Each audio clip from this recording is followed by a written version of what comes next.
Central Business District is a more complicated definition geographers use to say downtown. This area is very clustered and less than 1% of the urban land area is located here. The CBD also contains a large percentage of the public, businesses, and consumer services. All of the services are clustered here because of the downtown area is always the focal point of the city and has the most transportational network to this region. In older regions, the CBD is located near a body of water. The zone of transition is where industries take place and are the low class or housing are located. This area is the most poor of the city and usually is the closest sector to the CBD that is surrounding the district or is touching the area. Models will vary.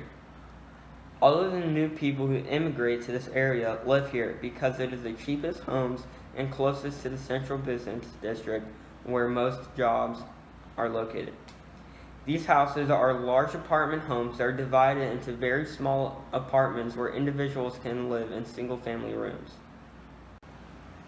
The zone of working class homes is where older houses that may date back to the beginning of the city that may hold older styles are located. The people who live here are middle-class families that usually hold stable jobs and keep an average income. This is always surrounding or touching the zone of transition where the low-class area is located to meet the middle-class area. This also has a decent amount of area to live. The zone of better residencies is the area that has more space than the zone of working-class homes, but follows the same pattern. Middle-class families live here and hold a steady income, and neighborhoods like Orange Tree and Bay Hill are also located here. The only other difference from the sector compared to the zone of working class homes is that determining to the different models, it may touch the zone of transition or may be near it, but it will never surround it. This also holds a little more area than a zone of working class homes.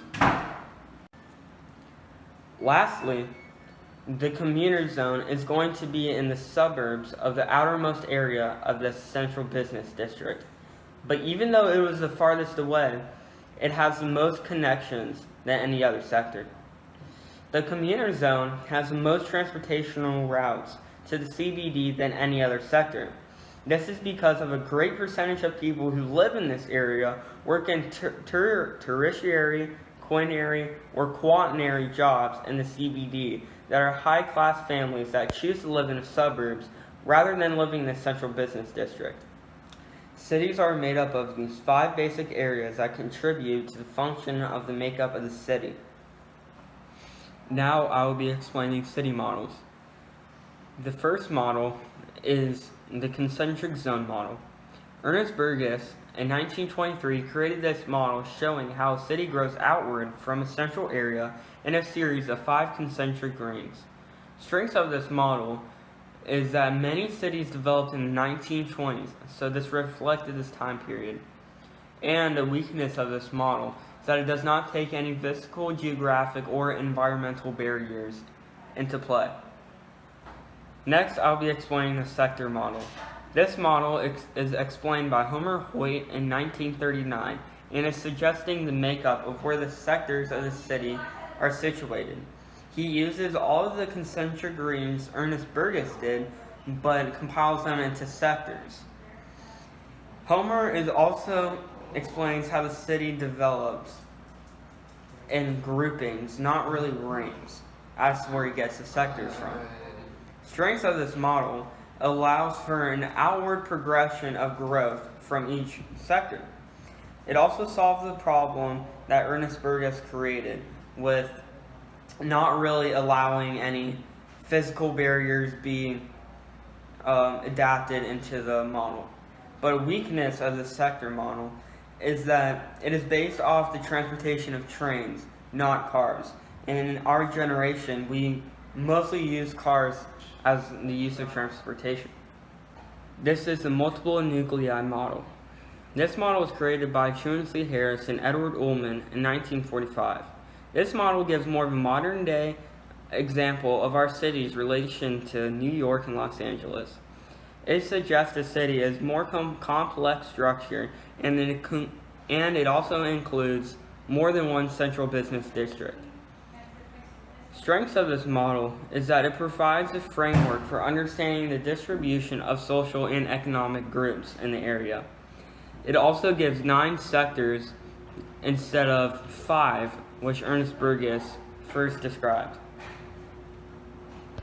Weaknesses of this model is that it doesn't take in any fiscal relief or government policy, and also does not fully explain why different types of people live in specific areas, as you may see on the graph. Lastly is the urban realms model. This model was created by James Vance in the 1970s that suggests when the production of automobiles became bigger, large suburban areas emerged to create many CBDs areas that are independent from the original central business district that are located in that city. Strengths of this model is that each realm has its own economic structure so they can be self-sufficient. But weaknesses of this model suggest that if it fails, then it displays a large amount of urban sprawl. Thank you for watching my video, and hopefully you learned something from this. Have a good day.